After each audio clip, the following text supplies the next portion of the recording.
SleepLIVE.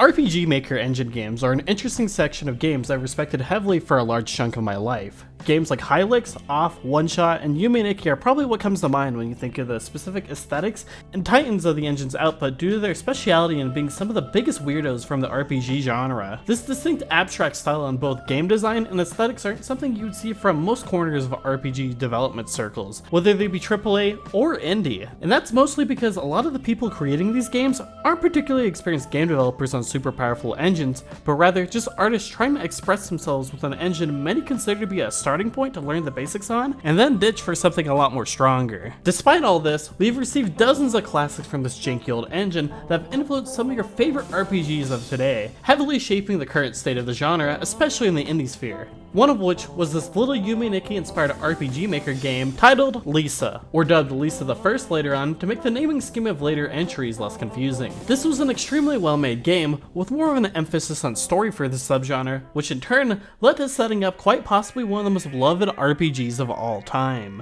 I'm someone who deeply respects what the series did, who despite its cult classic status, feels like the game hasn't gotten its flowers by a lot of newer indie fans. So please, join me on this journey where we go through the Lisa series and how these games change everything for indie RPGs forever. Enjoy!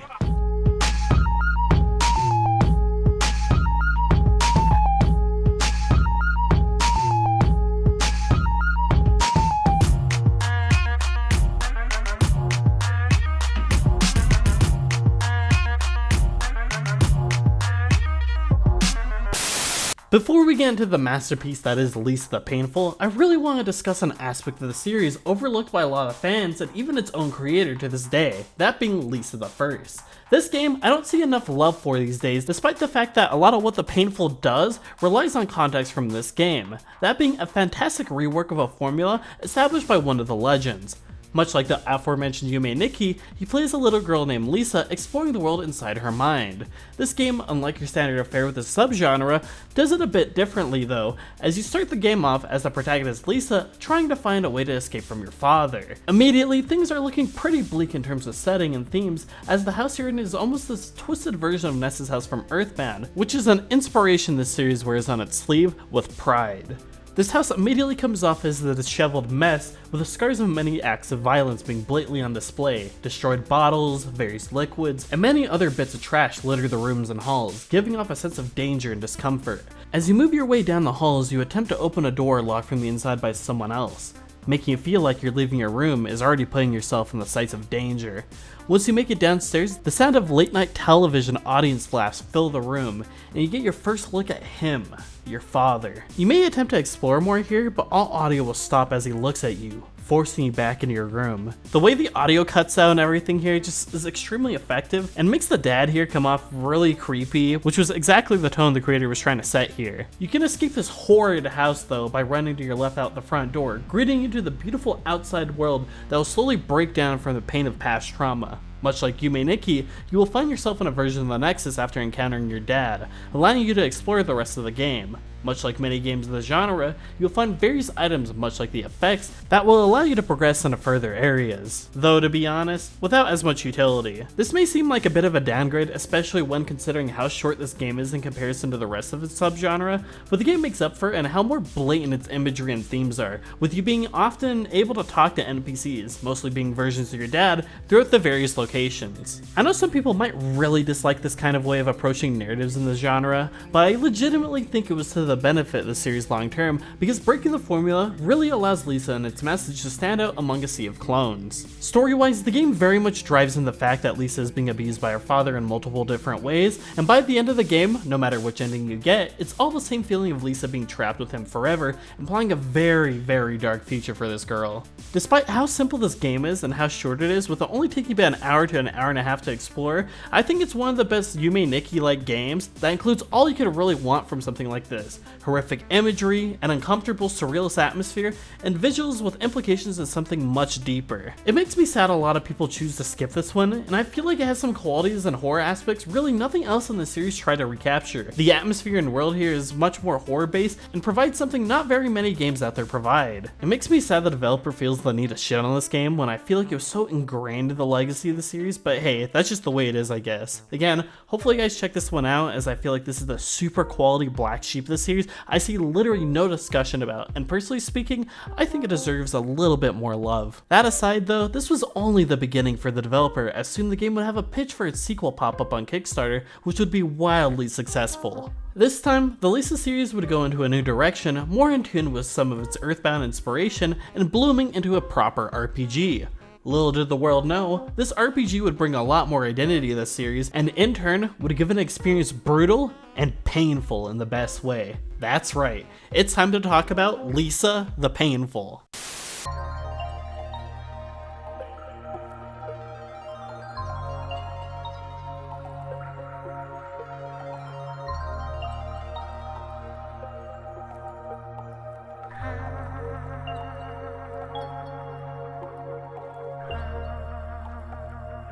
Lisa the Painful is a very well named RPG all about cruelty, overcoming guilt, and sacrifice. It's also a game about Nerd Gone, a character whose entire gimmick is about bitching about his wife for 10 minutes. In this entry, you play as the older brother of the protagonist Lisa from the first game, named Brad Armstrong, as he traverses the devastated trash fire that is the world in search of his kidnapped daughter. This post-apocalyptic landscape is one completely devoid of women, and in turn has made it so the world is completely run by men without the means of reproduction.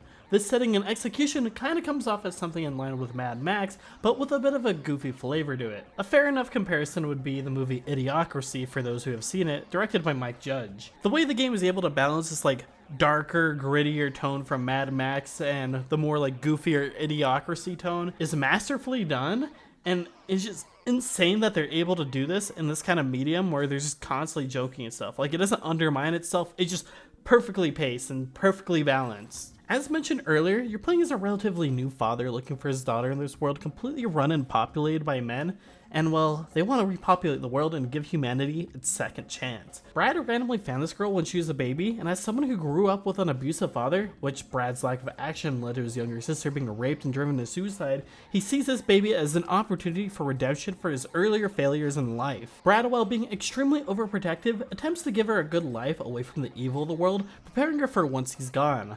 One day though, he comes back to his home littered with the corpses and blood of the people he's living with, and discovers his daughter Buddy has been kidnapped. Now Brad is out to kick ass and destroy anyone trying to stop him from saving his daughter, no matter how large the sacrifice. The path there is a pretty wild one though, as the world is absolutely cruel in both how it's presented in story and gameplay. The game takes place on the side-scrolling-esque layout and constantly makes you feel on edge, with ledges that can lead to your instant death littered everywhere. That alongside the constant fear of a fucking semi-truck randomly just hitting you at any point really gives a unique aspect to Lisa's presentation that again, I haven't seen recaptured in any other indie game. The combat keeps us up with some of the most insane encounters you can have in an RPG. I mean, this game at points literally has an enemy insta-kill one of your party members with a move that will cause permadeath in some cases. No, I'm not kidding. You could lose party members forever in some cases for no reason.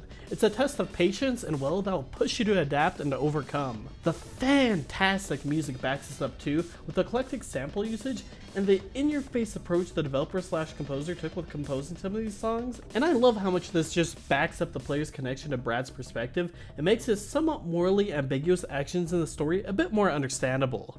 Yeah, I can completely understand why I wouldn't want my daughter running around in a world where there's these buff biker party spots where they kidnap and assault people they think could possibly be women, but there's stuff like the revelation halfway through the game where it's revealed the daughter doesn't agree with Brad's perspective that makes him come off as selfish and an inherently very flawed person. Lisa most definitely homes in and masters this aspect later into the game, and I adore the ideas this game tackles in terms of morals throughout the entire journey that makes you not just second guess our protagonist, but sometimes even ourselves. The way the game integrates this into decisions such as the famous limb negotiations are a fantastic example of this. Throughout the game you'll be put into situations where party members will be held into a position where you have to either choose losing them forever or losing your items, or even losing your own limbs. This choice permanently ability would put you in a situation where Brad would be unable to do certain moves and will overall nerf your damage output. Either are choices that could vastly change how you play the game, and in turn makes the game extremely replayable. It makes me pretty sad a lot of modern games of this genre never really try to attempt this mechanic again, which I find extremely weird because I feel like this was probably one of the better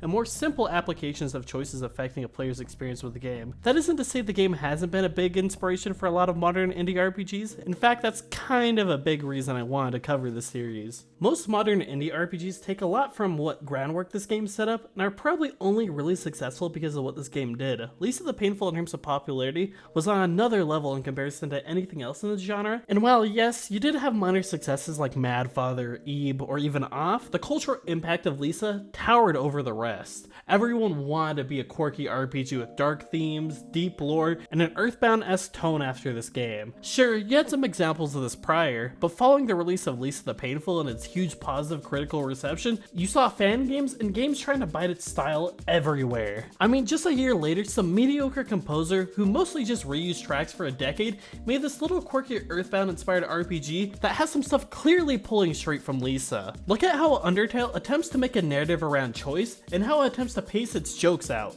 The game obviously wanted to recapture a lot of the lightning in the bottle energy, especially in the earlier areas, but in my opinion, it never hits quite as hard, at least in comparison to Lisa the Painful. But before you get mad, let me elaborate a bit more. So in Undertale, the big choices in the game are around specific routes. Depending on if you spare enemies or go on a mass grind and killing spree, the game will put you on a Shin Megami Tensei-esque alignment system. There's like 3 big routes the game kind of stems off of, consisting of pacifist, genocide, and neutral, which seems like a fair enough premise. My problem lies in the fact that if you want to get anything other than neutral, you have to actively go out of your way to do so, rather than naturally going down those routes. Take for example the genocide route, a route that has a significant amount of brand new content and battles to explore. You don't just naturally explore and kill every enemy encounter, but rather literally grind in the most unfun way until the game starts indicating that all the enemies in the area are completely dead. This also applies to the complete opposite with a true pacifist route. To get this ending, you have to actively go into the game with knowledge that you aren't supposed to kill any enemies to get what many consider to be the canon ending.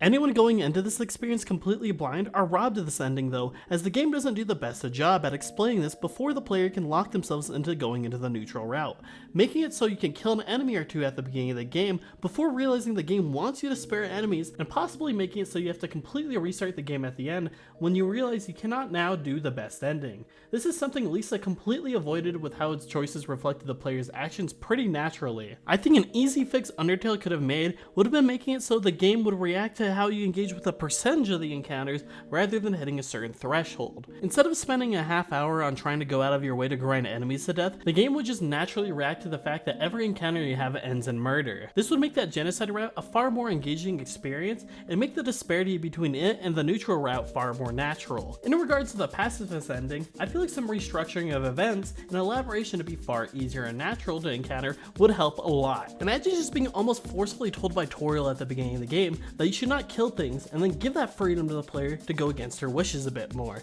Then you can make some of the weird annoying side quest stuff for that true ending a bit more naturally ingrained into the game, and boom, I think the system would be 1,000 times better. But enough with bullying Undertale though, let's finish up my general thoughts on this absolute classic. Lisa the Painful is a game that, while extremely rough on the edges with some of its difficulty, really pushed me to face some of the ugliness in the world and find the beauty of it all. There's a lot about this game I kind of skimmed over, and a lot of plot details I didn't even discuss or cover in this video, and while I could spend a large amount of time over analyzing its stories and characters, I'd rather allow some of you to get the chance to go out and play the game yourselves, and have that unique experience many others have praised so much.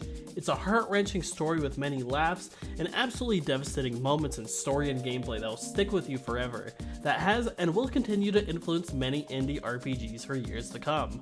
But this isn't quite the end of the series journey, as we do have one little DLC game to talk about that was promised that initial super successful Kickstarter I mentioned way back then. So yeah, let's continue on to the final and most controversial entry of the series, Lisa the Joyful. The joyful is a direct continuation of the painful, and this time follows Buddy, the daughter of Brad he spent the entire last game trying to save, as she goes on her Kill Bill-esque rampage to climb the social food chain of the world, never to be bothered again. It's an extremely short and bite-sized version of the experience the painful provides, but with a couple of things that change the formula a bit. Due to this, I don't have much in particular to say, as I find this game just to be a pretty rough attempt at recapturing the magic of the main game. The story is an extremely forgettable one that tries way too hard to over-explain stuff that was a mystery in the original, and in turn, took a lot of the magic from certain elements of the setting and story away. In a way, this little DLC is the Alien Covenant, or Prometheus of the series, where the original creator kinda lost touch with what made that initial entry so good, and resulted in them removing some of the fun mystique of the original. Plot aside, I think the gameplay also falls flat on its face due to the lack of a real challenge or consequences that made the initial game work so well. Gone are the negotiations for party members or limbs, as the game has mostly ditched the inclusion of the fun and wacky side characters for a more single character battling everyone approach, more in love with letting you spam items like joy with no story or gameplay consequences, and honestly, I kind of don't like it. In general, I really don't have much to talk about with this game. It's only like a 3 to 4 hour long DLC that's only redeeming features are in its soundtrack and the game it's built on. It's a super rushed product that with time and additional attempts to patch up additional plot threads only has gotten worse. My biggest problem with this DLC and its additions actually come from the dogshit definitive edition version that dropped a couple of months ago that literally tanks the game's performance and adds very little value to both the painful and the joyful outside of some rebalances and some admittedly nice borders. It sucks that touch up to both these games couldn't give joyful what it needed in terms of some of that goofier tone that made the painful so great, but it is what it is. Overall, Lisa is a series that, while with some ups and downs, stands the test of time as an essential must play for anyone hardcore into indie games or RPGs. The tone, subject matter, story, soundtrack, and gameplay give an experience like no other, and have pushed the boundaries for what could be done and paved the way for huge series many of you know today. I know I've left a fair bit out in terms of actually deep diving into each of these games, despite them having a lot of interesting moral questions I could have spent hours delving into, but that was mostly so you guys could hopefully check out these classics yourselves. I would love to see the series get the time of day it deserves from modern indie fans, and hopefully my push for you guys to check them out in this video will inspire some sort of second wind. But for now, that's all I really wanted to cover today. This was a pretty relatively straightforward video, and I mostly just wanted to gush about the series I found to be extremely underappreciated by a lot of modern indie game fans. I want to thank you guys again for the fantastic support my recent content has gotten, with my Alfred Playhouse video becoming my all-time biggest video ever made. It's incredible that I'm able to make the content I want these days while getting a reach I've never seen before, and I just want to say thank you. I'd almost given up on this YouTube thing at a lot of points and almost gave in to slop and content I wasn't really passionate about in hopes of survival and growth. Thanks to you guys, I can see now that the stuff I love doing is truly the stuff that you guys want to see, and I really appreciate that. Genuinely, thank you. Thank you guys for the amazing words. Thank you guys for the fantastic discussions. Thank you guys for watching. This has been Sleep. If you enjoyed this video, please leave a like, comment, subscribe. It really helps me grow and improve and just realize what I'm doing right and wrong. And yeah, I'll see you later. I hope you guys take care, and I hope to see you guys next time. Bye-bye.